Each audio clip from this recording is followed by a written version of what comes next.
Capítulo 10. A busca pelo bem supremo. No debate filosófico sobre o bem supremo do homem, Sêneca afirmou, abre aspas, você pode estar satisfeito consigo mesmo e com as boas coisas inatas em você, fecha aspas. Mas há uma contradição nesta afirmação, porque eles, na conclusão, aconselham o suicídio. Que ironia pensar que feliz é a vida que jogamos fora, da mesma forma que nos livramos de uma praga. Para os filósofos, existem cerca de 280 tipos diferentes de bens supremos. É óbvio que o bem supremo é algo que deveríamos buscar intensamente, mas quando nos voltamos para aqueles que são dotados das mais poderosas e penetrantes mentes, vemos que eles não concordam entre si.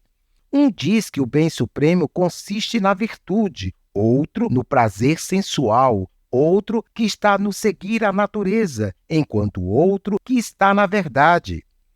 Aspas.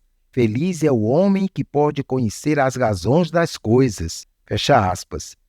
Virgílio, Geórgicas. Outros sustentam que reside na completa ignorância, ou na preguiça, ou na resistência às aparências, ou que nunca devemos nos surpreender. Abre aspas. Não se surpreender com nada é praticamente a única maneira de encontrar a felicidade e mantê-la. Fecha aspas. Horácio. Os céticos, em seu longo e indeciso estudo, repleto de incertezas, não chegam a qualquer conclusão. Outros, até mesmo os mais sábios, dizem que isso não pode ser encontrado, nem mesmo pelo desejo. Portanto, esta é uma boa resposta.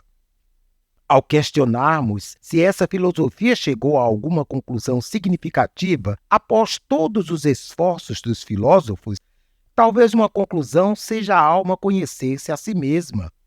Assim, vamos ouvir o que os mestres predominantes do mundo pensam sobre este assunto. Eles se tornaram mais afortunados ao descobrir isso? O que eles têm descoberto sobre a origem da alma, sua duração e seu destino final? É a alma um assunto tão elevado que justifique suas débeis reflexões? O fato é que eles não conseguiram chegar a nenhuma conclusão importante. Se a razão é racional, então ela deve ser racional o suficiente para admitir que falhou em sua tentativa de descobrir algo significativo. Porém, longe de cair em desespero por não ser capaz de agir assim, ela prossegue mordaz como nunca, confiante de que possui o poder necessário para essa conquista final. Apenas examinando-se o efeito dos poderes que a razão possui, é que seremos capazes de chegar a alguma conclusão se ela realmente tem a compreensão para apreender a verdade. A pesquisa é infrutífera, pois desejamos encontrar a verdade e nos descobrimos com nada mais do que incertezas. Buscamos a felicidade e tudo o que encontramos é miséria e morte. Somos incapazes de reprimir o desejo pela verdade e pela felicidade e, ao mesmo tempo, não temos capacidade de alcançar a certeza e tampouco a felicidade. Temos sido punidos por sentir esse desejo para que compreendamos o quão fundo caímos. Apesar disso, é positivo ser fatigado e frustrado com o insucesso de nossa busca pelo bem, de modo que estendamos nossos braços em direção ao Redentor, ao invés de ao próximo. O homem sem fé não pode conhecer a realidade do bem ou da justiça. Todos, sem exceção, buscam a felicidade. Apesar de utilizarem diferentes meios, todos aspiram ao mesmo objetivo. Eis porque alguns são voluntários para lutar na guerra e outros se lançam em outras atividades. Assim, esta é a motivação para todos os feitos do homem, incluindo os que se enforcam a si mesmos. Porém, por muitos anos, ninguém sem fé jamais alcançou este objetivo, para o qual todos eles continuam a se esforçar continuamente. Todos reclamam. Príncipes, plebeus, nobres, pessoas comuns, velhos, jovens, fortes, fracos, instruídos, ignorantes, saudáveis, enfermos, em todas as nações, em todo o tempo, em todas as épocas e sob todas as circunstâncias possíveis.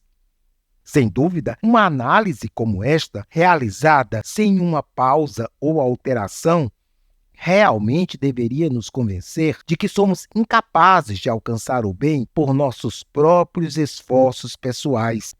Mas o exemplo pouco nos ensina.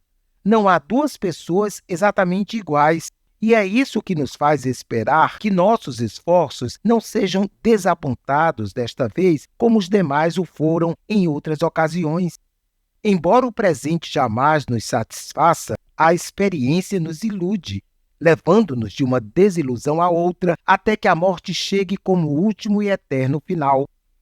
Porém, o que toda essa inquietação e desamparo indicam, exceto que o homem viveu em tempos remotos em verdadeira felicidade, da qual ele não desfruta mais?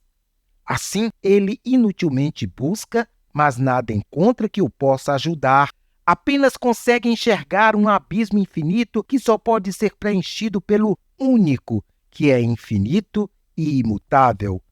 Em outras palavras, este abismo só pode ser ocupado por Deus, pois somente Deus é o verdadeiro bem para o homem. E desde que o homem o tem rejeitado, é estranho que nada em toda a natureza possa ocupar o lugar que lhe é destinado. As estrelas, o céu, o mundo, os elementos, as plantas, os legumes, as verduras, os animais, os insetos, os bezerros, serpentes, febre, enfermidade, guerra, fome, vício, adultério, incesto. Uma vez que o homem perdeu o seu bem verdadeiro, ele é incapaz de ver esse bem em qualquer objeto, mesmo para a sua própria destruição, embora seja muito diferente daquilo que Deus lhe ordenou.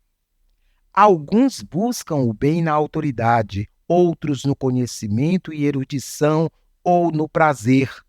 Outros que dele se aproximam descobrem ser impossível que esse bem universal, objeto do desejo de toda a humanidade, seja alcançado por meio de qualquer coisa que possa ser possuída pelo indivíduo.